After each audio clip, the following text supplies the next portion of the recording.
오늘 저희들에게 주시는 하나님의 말씀은 신약성경 로마서 14장 1절로부터 12절까지 말씀입니다.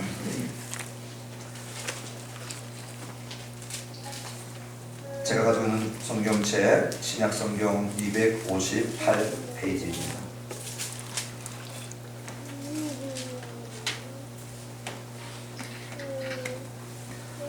우리 하나님의 말씀을 한 절씩 교독하실 때에 제가 먼저 14장 1절의 말씀을 공독합니다. 믿음이 연약한 자를 너희가 받되 그의 의견을 비판하지 말라.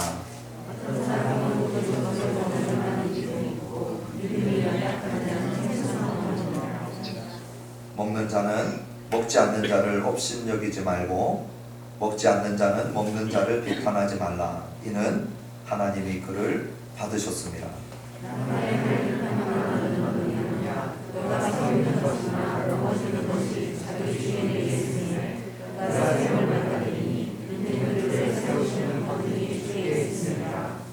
어떤 사람은 이 날을 전날보다 낮게 여기고 어떤 사람은 모든 날을 같게 여기나니 각각 자기 마음으로 확정할지니라.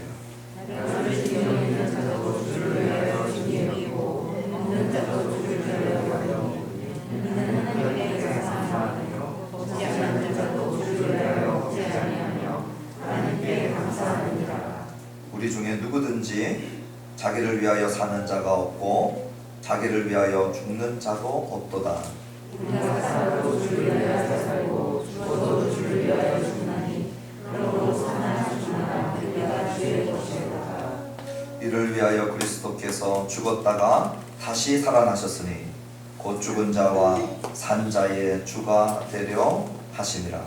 어찌하여 내 문제를 비판하느냐 어찌하여 내 문제를 없으리느냐 우리가 하나님의 심판대 앞에 서리라. 기록되었으되 주께서 이르시되 내가 살았노니 모든 무릎이 내게 꿇을 것이요 모든 혀가 하나님께 자백하리라 하였느니라.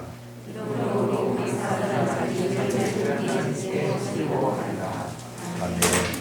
주님, 이 한 시간 귀한 예물 주님 앞에 올려드렸습니다.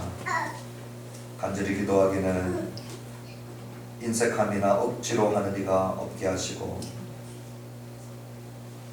우리들에게 베풀어 주신 그 자비와 사랑을 기억하고 감사함으로 또 우리의 것을 희생하며 주님 앞에 올려드리는 은혜에 반응하는 예물 되도록 역사하여 주옵소서. 10의 1을 구별하여 드린 손길들, 또 구제와 선교와 건축과 작정과 헌물과 여러가지 모양으로 올려드린 주정, 헌금 우리 아버지 하나님 받으시고 드리는 주의 백성들의 삶의 필요를 주님 공급하여 주시옵소서. 영육의 필요들이 채워지는 은혜 있게 하여 주옵소서. 또 이 예물 쓰이는 곳곳마다 주의 나라, 주의 복음, 주의 교회 세워지고 확장되게 하여 주옵소서. 예수님의 이름으로 감사하며 또 이 시간 주의 말씀을 받는 시간입니다. 성령 하나님, 주의 말씀 받을 때 도와주시고 우리의 무지를 또 우리의 보지 못함을 영적 소경됨을 치료하여 주옵소서. 예수님의 이름으로 의지하며 기도합니다.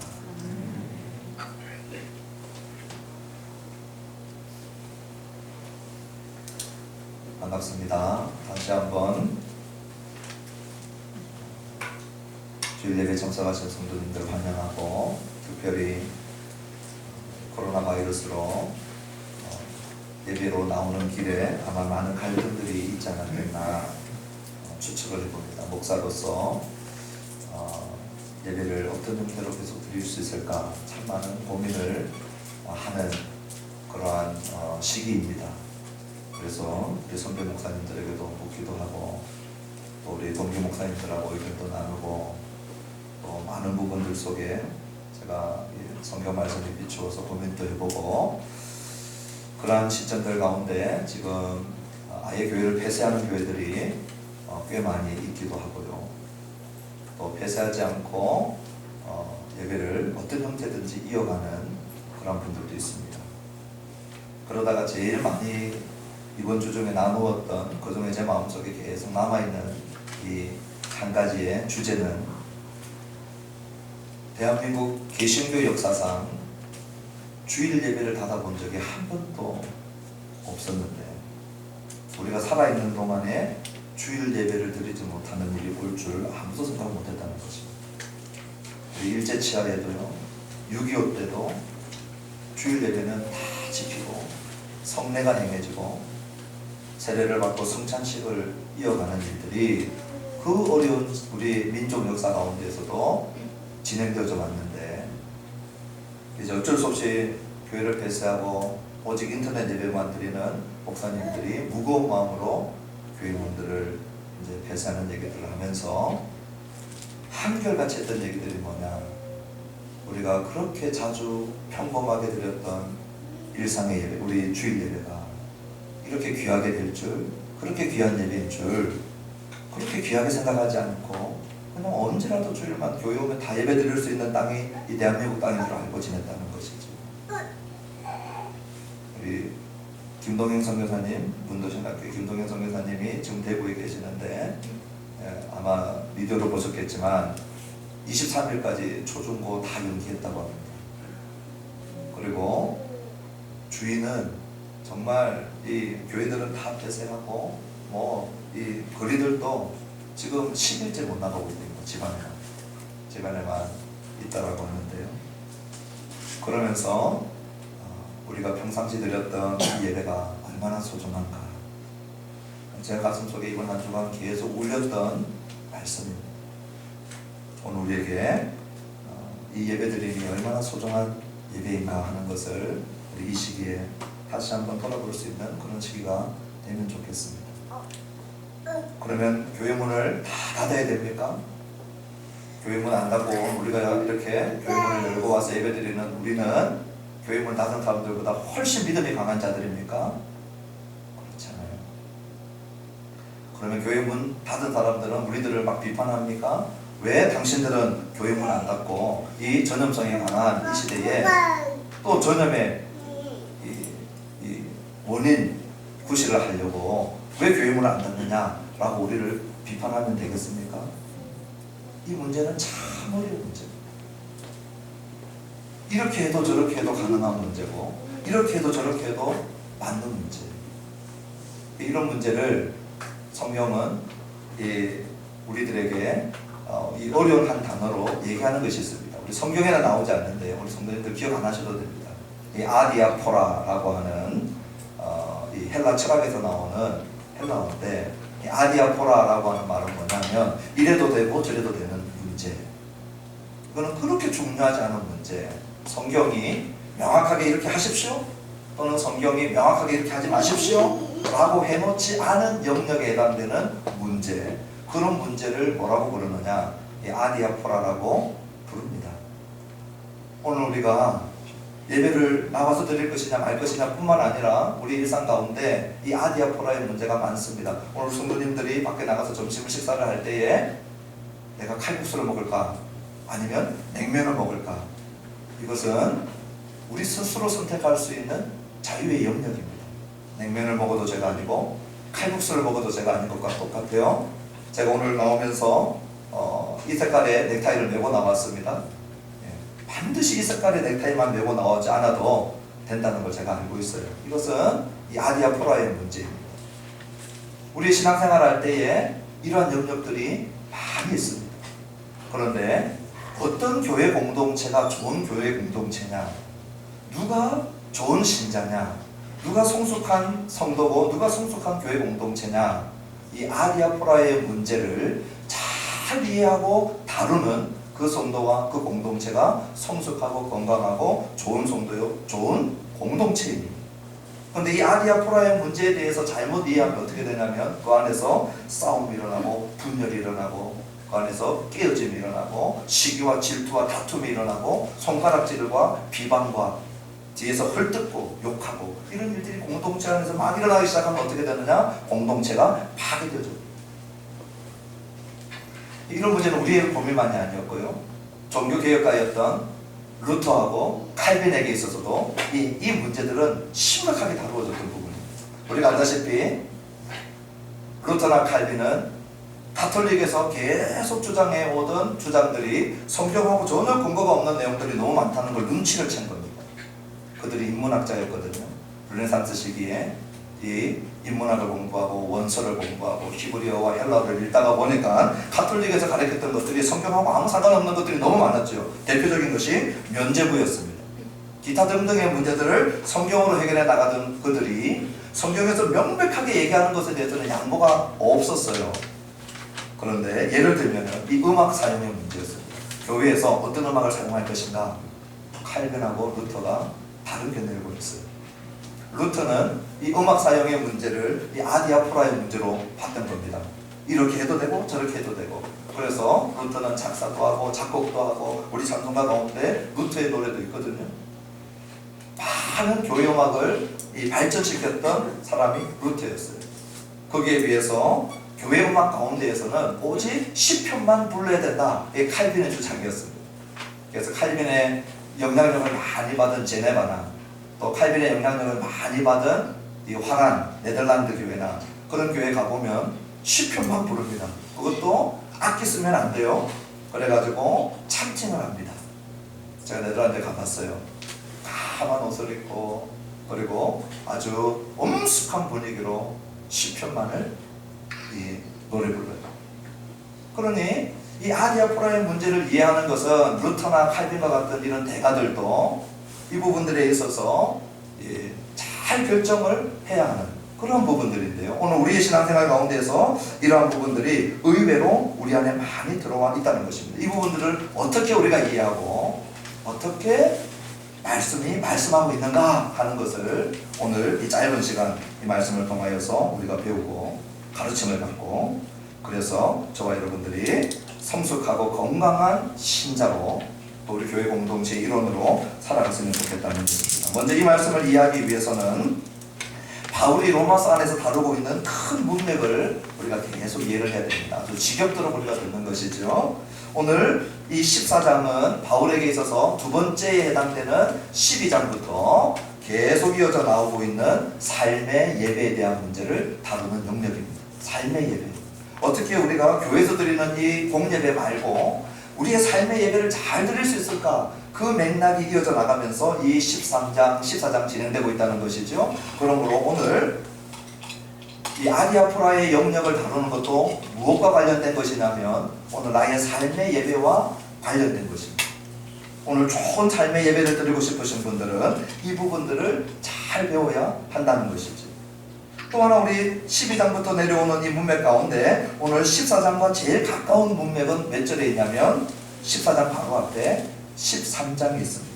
우리 13장 13절과 14절이 14절하고 이어지는 문맥인데요. 우리 13장 13절과 14절 같이 한번 읽어보면 좋겠습니다. 시작. 낮아와 같이 단정히 행하고 방탕하거나 술 취하지 말며 음란하거나 소색하지 말며 다투거나 시기하지 말고 오직 주 예수 그리스도로 옷 입고 정력을 위하여 육신의 일을 공부하지. 어떻게 삶의 예배를 잘 드릴 수 있는가 했을 때 13절에 6가지 항목들을 바울이 언급을 했습니다. 그 중에 제일 마지막 2개가 다툼과 시기를 언급을 합니다. 그 다툼과 시기와 연결되어지는 부분이 오늘 14장입니다. 오늘 이 사소한 문제, 해도 되고 안 해도 되는 문제가 교회 안에서 잘 이해되지 못하면 그 안에서 다툼과 시기로 번져버리는 것입니다. 그럴 때 우리의 삶의 예배는 무너지고 공동체는 파괴됩니다. 이것을 이겨낼 수 있는 길이 뭐냐? 13장 14절에 주 예수 그리스도로 옷 입으라고 그랬습니다. 그리스도로 옷 입은 자, 그리스도의 능력을 의지하는 자, 성령을 의지하는 자. 그러므로 복음과 그리스도와 성령을 의지하면서 우리가 끊임없이 이 말씀의 원리를 배워서 살아낼 때 그때 우리는 삶의 예배를 그리고 공동체를 지켜내는 삶을 살 수 있다는 것이죠. 자, 그러면 이제 우리 1절에 어떤 내용들인가? 우리 1절의 말씀을 같이 한번 보십시다. 1절 같이 한번 읽읍시다. 시작.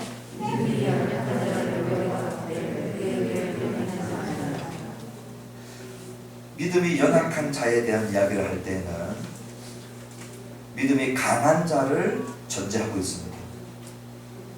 우리가 생각하는 믿음이 연약한 자, 믿음이 강한 자가 있죠. 우리 아마 각자 믿음이 강한 자는 이런 모습일 거야. 우리 각자 생각한 것들이 있을 것입니다. 또 믿음이 약한 자들은 아마 저런 모습일 것이야. 그런데 바울은 우리가 생각하는 그 패턴이 아닌 한 모습들을 오늘 말해주고 있어. 누가 믿음이 연약한 자냐 했을 때에 오늘 믿음이 강한 자와 연약한 자의 문제가 지금 2020년도 예배드리는 우리 안에서 우리 바라보는 것이 아니고 지금 이 편지를 쓰고 있는 바울이 AD 55년경에 전으로 이 로마서를 쓰고 있을 때 그때 이 편지를 받고 있었던 로마 교회 안의 상황을 이해를 할 때 누가 믿음이 연약하고 누가 믿음이 강한 자인 것을 알 수 있습니다. 그때는 클라우디오 황제 때로부터 우리가 시작을 해야 됩니다. 우리 한번 로마서 14장을 책갈피를 해놓으시고 우리 성경 한 군데만 찾을 텐데요. 사도행전 18장으로 한번 가보십시오. 사도행전 18장입니다.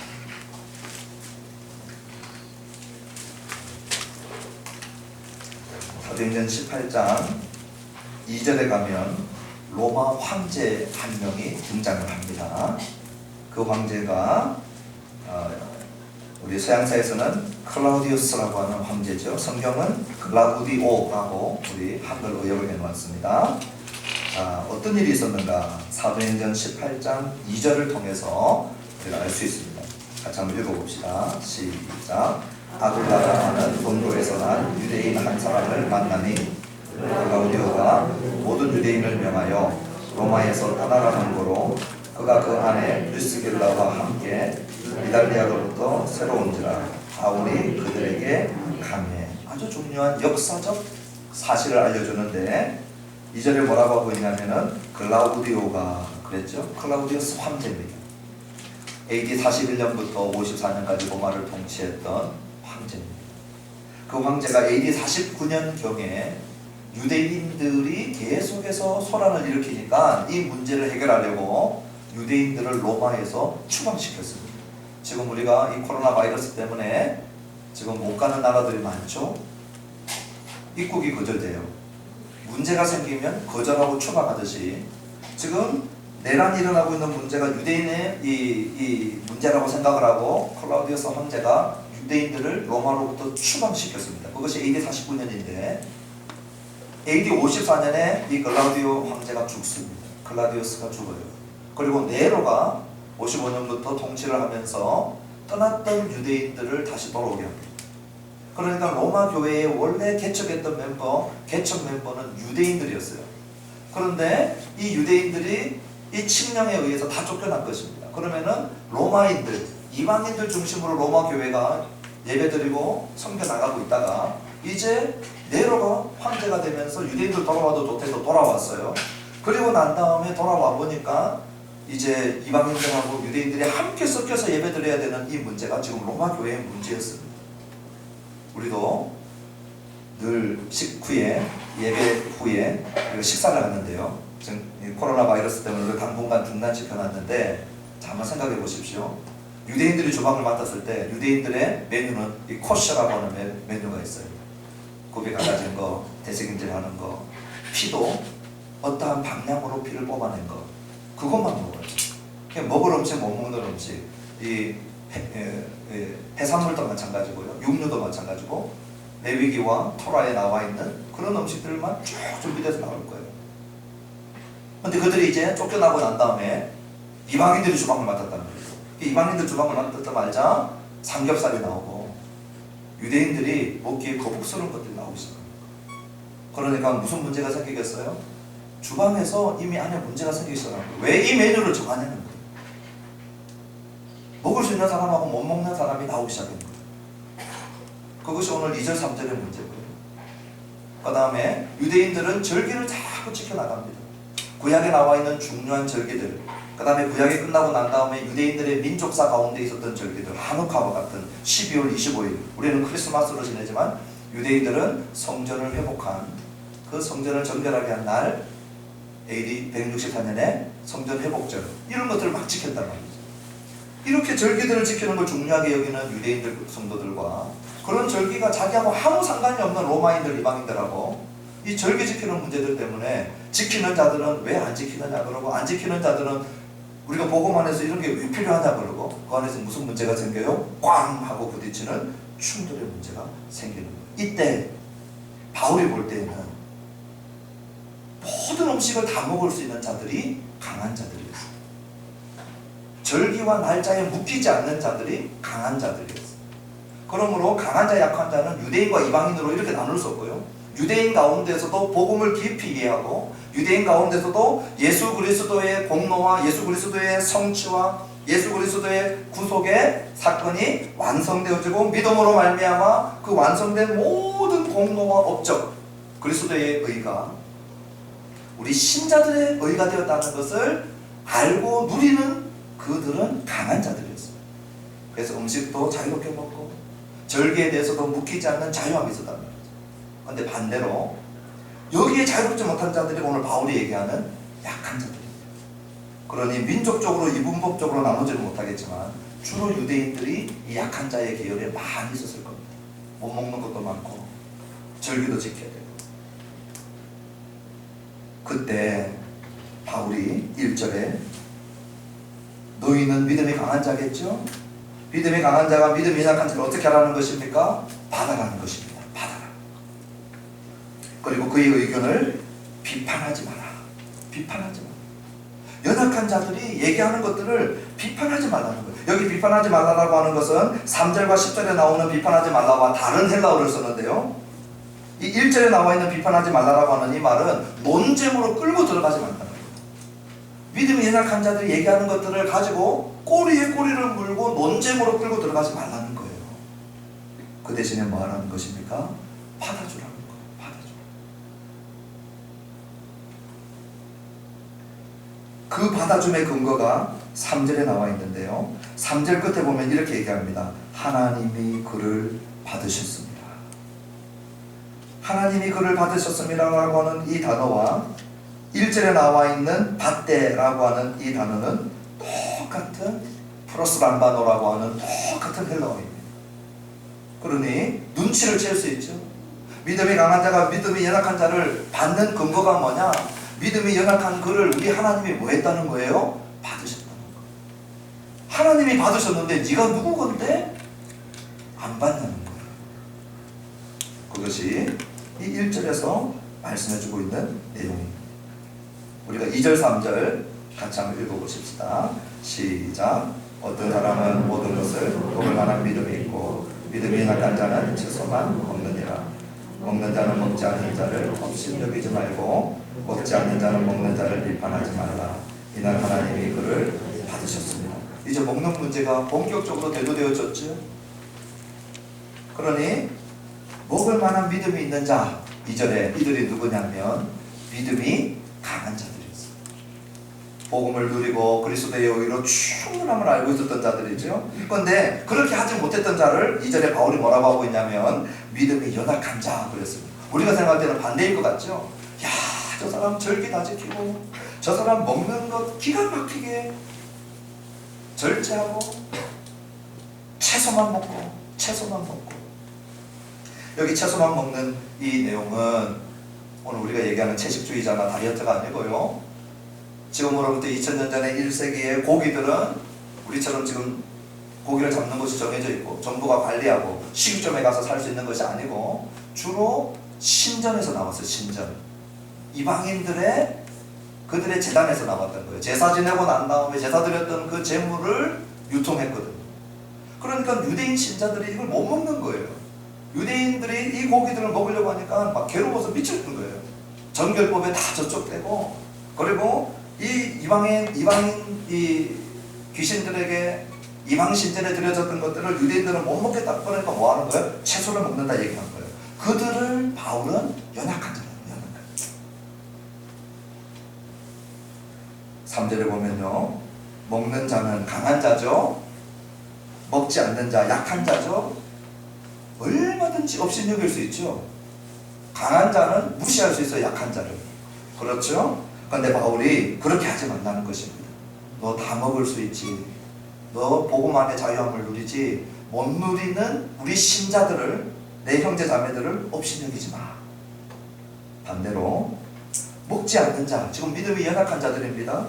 먹지 않는 자는 먹는 자를 비판하지 말라는, 여기 비판하다라고 하는 말은 정죄하고 심판하지 말라는 말입니다. 이 크리노라고 하는 이 말은 심판하고 정죄하는 거거든요. 자기들이 못 먹으니까 먹는 자를 뭐합니까? 끊임없이 정죄하는 거예요. 저 자유를 남용하고 방종한다죠. 예수 믿은 지 10년 됐다라고 하는 저 사람이 저렇게 방종하고 그런 정죄와 심판을 연약한 자들, 강한 자들을 향하여서 얼마든지 할 수 있는데 바울이 하지 말라는 거. 이유는 뭐냐? 하나님이 그를 받으셨다. 강한 자와 약한 자 전부 다 우리 하나님께서 받으셨기 때문에 너희도 서로 포용하고 용납하고 비판하지 말고 정죄하지 말고 받으라는 거. 우리 4절 말씀 보십시다. 시작.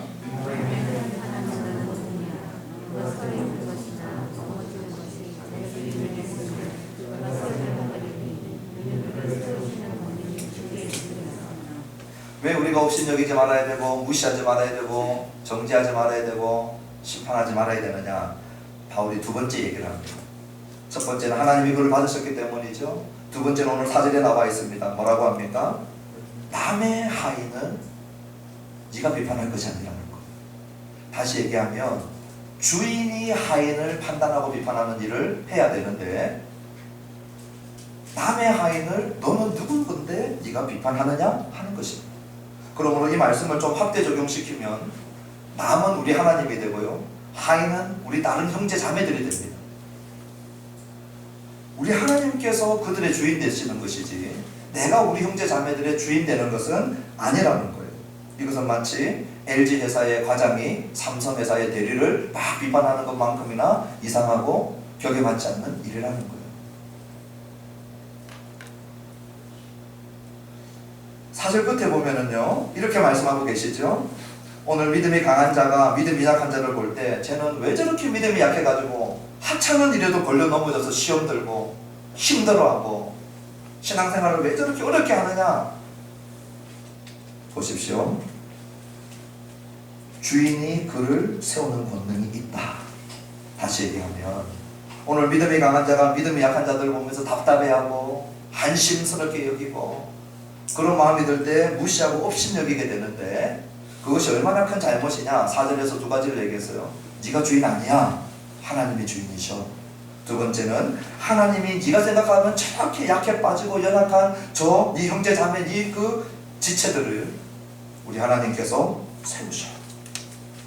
그 권능은 우리 하나님께 있다.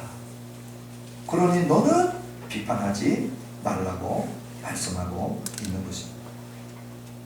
저는 바울이 아볼로와 함께 열심히 사역하면서 바울이 고린도전서 3장 6절에서 한 말을 저는 가슴속에 깊이 새기고 좋아하는 말씀이 있어요. 바울이 이렇게 얘기합니다. 나는 심었고 아볼로는 물을 주었으되 오직 하나님께서 자라나게 하셨느니. 자라게 하시는 이는 우리 하나님이십니다. 오늘 내가 할 일은 뭡니까? 나는 심고 아볼로는 동력하면서 물 주고, 그러나 그 형제 자매들을 자라게 하시는 분은 내가 아니고 우리 하나님이시다. 저는 오늘 우리 첫 부임을 하는 우리 두 분의 전도사님도 오늘 이 말씀을 꼭 붙들었으면 좋겠어요. 오늘 우리가 열심히 중고등부 섬기고 청년대학부 섬기고 우리 하늘나무교회를 섬기지만 오늘 나는 심고 물 주는 일은 하지만 우리 성도님들이 자라고 성장할 때 내가 했다 하는 것이 아니고 하나님께서 하셨습니다. 하나님이 자라게 하셨습니다. 우리 5개의 셀에 우리 셀 리더들이 있죠. 우리 셀들을 섬기면서 셀이 부흥하고 셀이 자라고 성장할 때 심고 물 주기도 하지만 그들을 자라게 하시는 분이 하나님이심을 우리 셀 리더들이 기억할 때, 우리 팀 리더들이 기억할 때 오늘 그 이야기하고 있는 거예요. 너는 누구길래 남을 비판하느냐. 5절은 날에 대한 이야기입니다. 우리 같이 한번 읽어보십시다. 시작.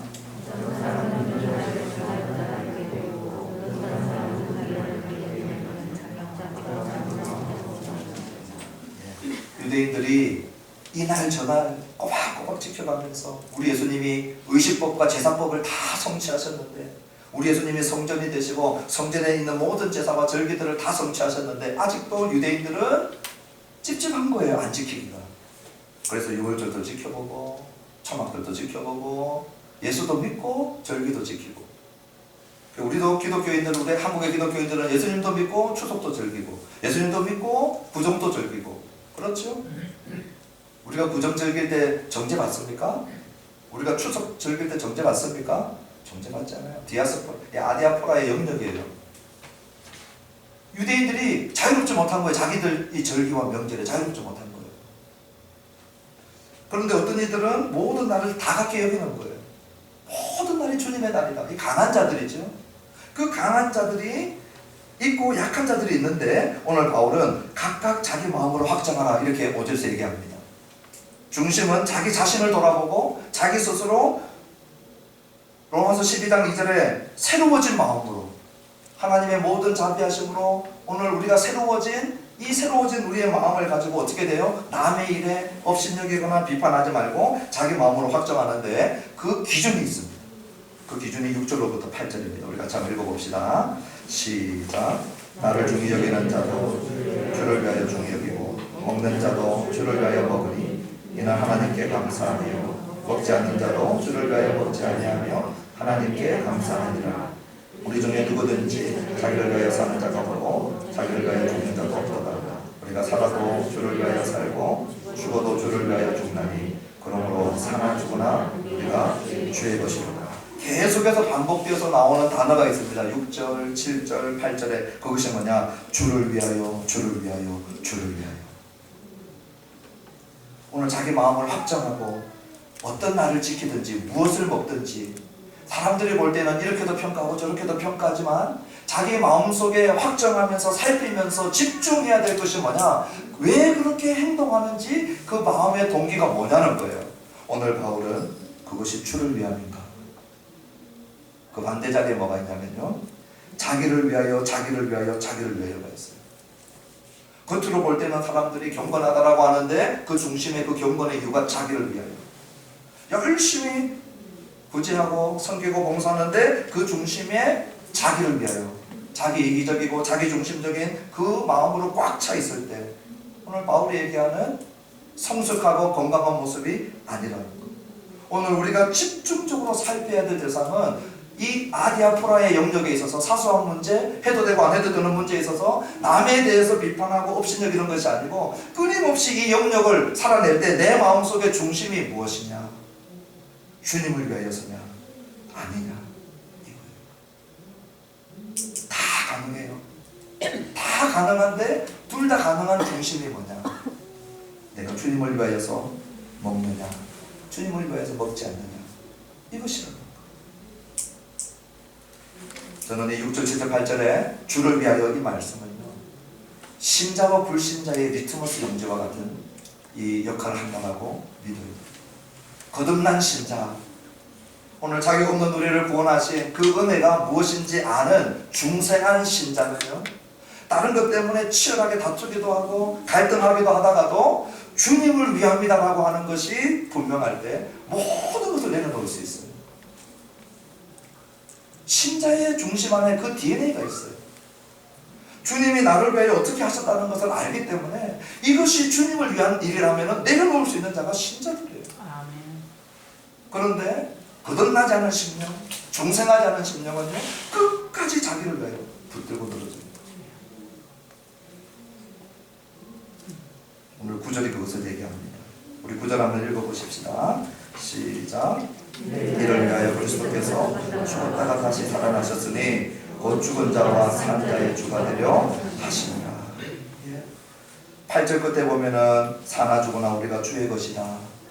우리가 어떻게 주의 것 되었느냐? 9절을 보니까요, 그리스도께서 죄인인 우리를 위하여 화목제물 되어주시고 우리를 속량해 주셔서 우리의 죄값을 우리가 치루어야 되는데 예수께서 우리의 죄값을 다 치루어 주시고 하나님 앞에 완전한 제물 되어서 오늘 우리를 대신하여 완전한 의의 기록을 가지시고 사셨고 그분의 의를 우리에게 믿는 자에게 주심으로 말미암아 이제 우리는 하나님의 창조에서도 주님의 것이고 하나님의 구속에 있어서도 주님의 것이고 그 다음에 부활하신 주님이 나중에 심판주가 되십니다. 오늘 마지막에 가면 심판대 이야기가 나옵니다. 심판주, 구속주, 창조주 앞에 우리는 주님의 소유로서 살아가는 자가 된다는 것이죠.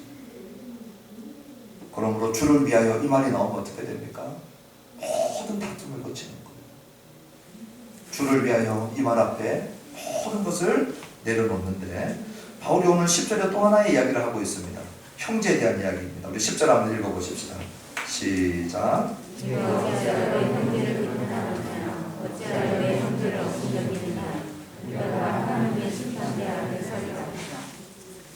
우리 주님이 피값 주고 사신 우리 옆에 앉아있는 형제자매들, 바울이 형제 언어를 가지고 들어옵니다. 지금 네가 업신여기는 그가 누구냐? 예수님이 피값 주고 사신 형제라는 거. 지금 네가 비판하는 그 옆에 있는 그 자매가 누구냐? 우리 예수님이 피값 주고 사신 형제라는 거. 형제자매라는 거. 우리 1세기 용어는 형제가 가족 전체를 대표하고 있거든요. 남자가 대표성을 띠고 있기 때문에 자매가 빠지는 게 아닙니다. 다시 얘기하면 우리 예수님의 죽으심과 부활로 말미암아 오늘 내 옆에 앉아있는 우리 공동체의 지체들이 누가 되느냐? 전부 다 형제 자매 가족이 되는 거예요. 그러므로 오늘 우리가 비판하게 되면 그 형제를 비판하면 내 자매를 비판하는 내가 내 가족을 비판하는 그런 일이 된다는 것을 바울이 일깨워주고 있는 것입니다. 그러면서 바울은 10절 끝에 이렇게 얘기합니다. 우리가 다 하나님의 심판대 앞에 서리라. 마지막으로 바울이 이 아디아포라의 영역, 사소한 문제, 해도 되고 안 해도 되는 문제, 이 문제 때문에 계속해서 업신여기고 비판하고 정죄하는 일들이 일어나고 있는 그들에게 하나의 그림 언어를 얘기해줘요. 하나님의 심판대를 얘기해요. 그러면서 11절 12절을 우리 마지막 같이 한번 읽어보십시다. 시작. 기록되었을 때 주께서 이르시되 내가 사랑하니 모든 무릎이 내게 꿇을 것이요 모든 여가 하나님께 자백하리라 하였느니라. 이러므로 우리 각 사람이 자기 일을 하나님께 짓고 하리라. 마지막 심판대에 무슨 일이 일어나는지 보여주고 있습니다. 누구 하나 그날 저 형제가 어떻게 했습니다. 저 자매가 어떻게 했습니다. 저 집사님이 어떻게 했습니다. 그렇게 얘기한 사람은 아무도 없다는 거예요. 이사야서 43장, 45장 23절을 인용했던 말씀인데 전부 다 그날에는 심판대 앞에 서면 누가 무릎 꿇어 하지 않아도요 모든 사람들이 우리 주님 앞에 다 무릎 꿇고 있다. 그리고 뭐 한다는 겁니까? 각자 자기 일을 하나님 앞에 짓고 있는 거예요. 그리고 그 얘기를 다 들으시고 판단하는 이는 누구밖에 없어요? 오직 한 분, 우리 하나님 한 분만이 모든 것을 최종적으로 다 판단하신다는 거예요. 그래서 이 말씀을 바울이 오늘 여기에 이사야서를 인용하고 이 마지막에 둔 이유가 뭘까요? 만약에 우리가 지금 내 옆에 있는 우리 집사님, 내 옆에 있는 우리 형제 자매를 업신여기거나 비판하고 있다면 뭐 하고 있냐면 심판대에서 하나님 노릇을 네가 지금 이 땅에서 공동체 안에서 여기서 네가 그 노릇하고 있다는 거예요.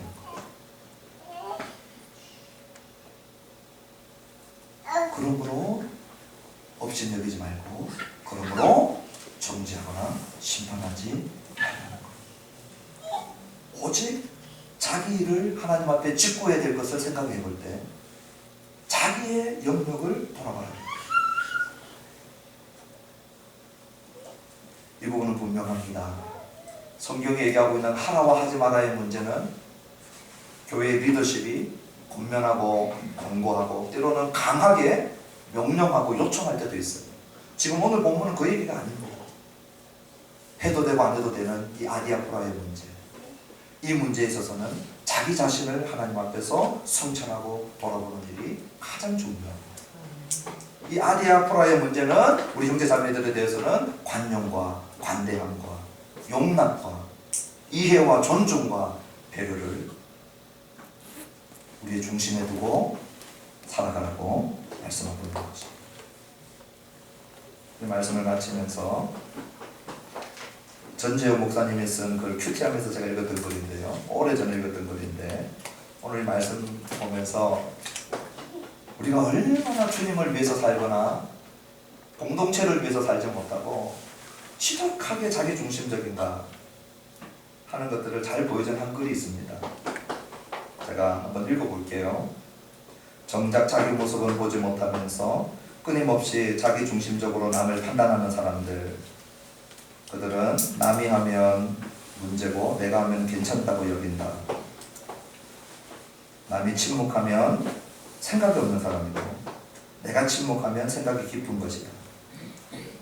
남이 자리를 비우면 노는 것이고 내가 자리를 비우면 바쁜 것이다. 남이 고집을 피우고 화를 내면 고집불통이고 내가 화를 내면 거룩한 공의를 쫓는 소신이 뚜렷하기 때문이다. 남이 전화기를 들고 있으면 사적인 통하고 내가 들고 있으면 다 업무를 위하는 일이다.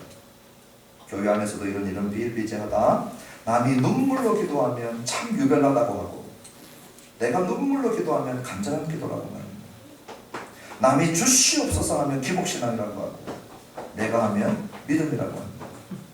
남이 헌금을 적게 하는 것은 인색하기 때문이라고 하고 내가 헌금을 적게 하는 것은 과부의 엽전 두입과 같다고 마음이 중요하다고 이야기합니다. 남이 예배에 참석하지 않는 것은 신앙이 없기 때문이고 내가 예배에 빠지는 것은 하나님이 어디나 계신다는 성숙한 신앙 때문이라고 합니다. 남이 예배 시간에 늦으면 5분만 일찍 출발하지라고 말하면서도 내가 늦으면 중요한 건 설교라고 말합니다. 남이 넓은 집으로 이사하면 주님은 머리 들 것도 없으셨다고 하고 내가 넓은 집으로 이사하면 하나님이 내 지경을 넓히신 것이다 라고 합니다. 남이 예배 시간에 졸면 시험에 들지 않도록 기도해야 한다 하고 내가 졸면 주님이 사랑하는 자에게 잠을 주시는 거다. 남에 대해서는 가르면서 자신에 대해서는 어찌 그리 관대한지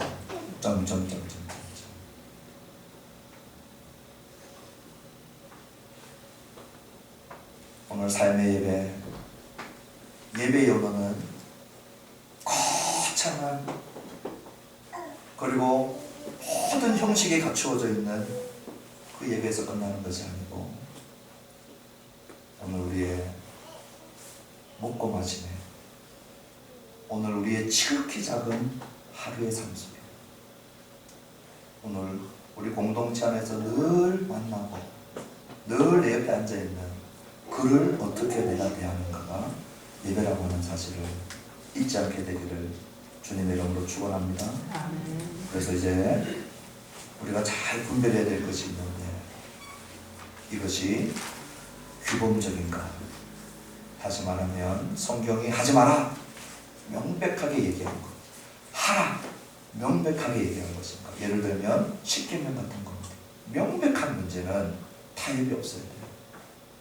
그러나 성경이 명백하게 밝히지 않고 있는 수많은 영역들, 그 영역들은 오늘 우리가 포용하고 이해하고 정지하지 않고 우리 교회 안에 지난번에 남자 셀들이 모여가지고요 우리 여자 지사님들을 또 아내분들을 도와주려고 우리 남자가 다섯째 주에는 점심을 합시다.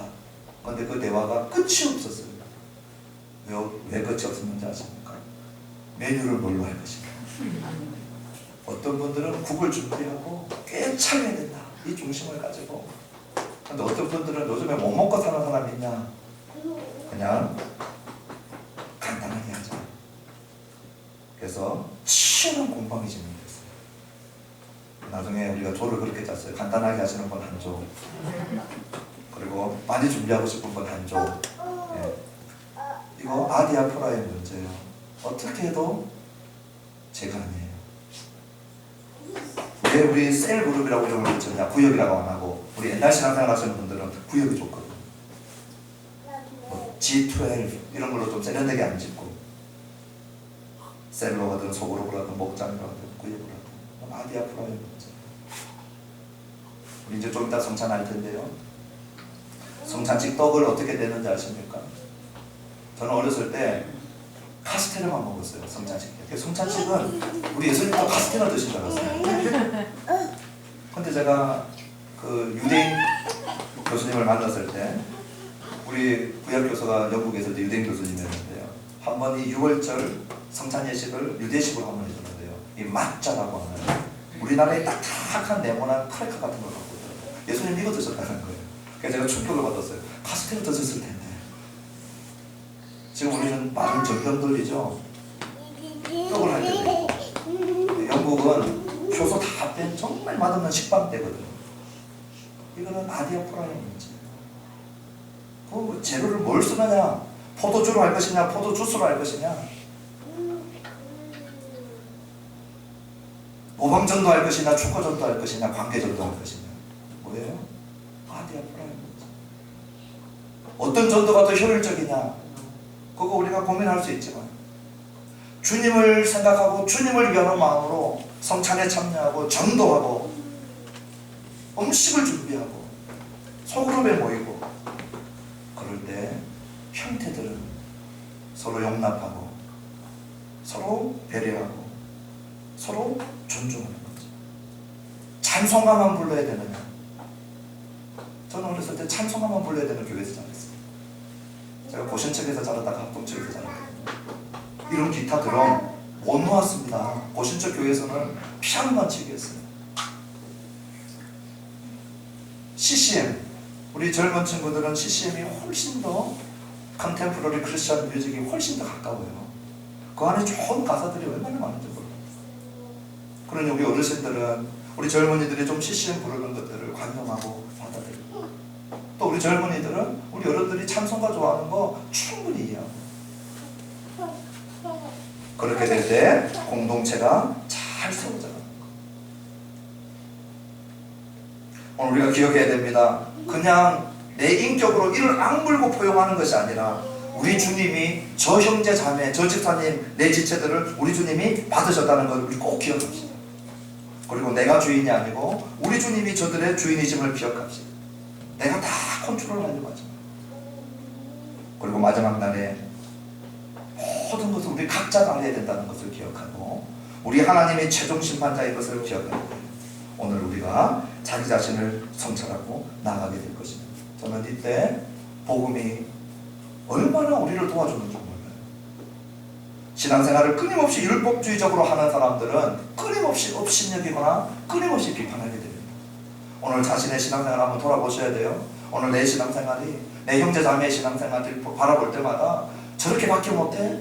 하는 영역이 이 아디아포라의 영역일 때 그들을 업신여기는 자는요 복음으로 사는 자가 아닙니다. 끊임없이 비판하는 자들, 복음으로 사는 자들이 아니죠. 왜요? 복음으로 살면 나 같은 자를 주님이 받으셨구나, 이 용납과 포용력이 계속해서 생깁니다. 복음으로 살면 그리스도의 피가 내 형제 자매에게 있구나, 끊임없이 그렇게 보게 되는 거예요. 복음으로 살면 마지막 날에 주님 앞에 설 수 있는 것 오직 그리스도의 공로밖에 없다는 걸 알고 마지막 심판주가 우리 주님이신 것을 바라보면서 형제 비판보다 자기를 끊임없이 복음의 은혜에 비추어서 살아가도록 이끌어가거든요. 오늘 이 복음이 저와 여러분들로 하여금 우리의 관계들을 새롭게 형성하는데 이 복음이 계속해서 우리 안에서 역사하게 되기를 주님의 이름으로 축원합니다. 그래서 우리 각자도 우리 셀도 우리 팀도 우리 하늘나무 교회도 들어왔을 때 진리는 양보하지 않고 해도 되고 안 해도 되는 모든 영역에 포용력과 용납함이 있는 하늘나무 교회 또 우리 구성원 되기를 주님의 이름으로 축원합니다. 우리 찬양 하나 하실 텐데요. 십자가의 전달자라고 하는 찬양입니다. 사나 주거나 주님의 것이다. 우리 찬양하면서 우리 성찬 준비하시고 함께 찬양하십니다.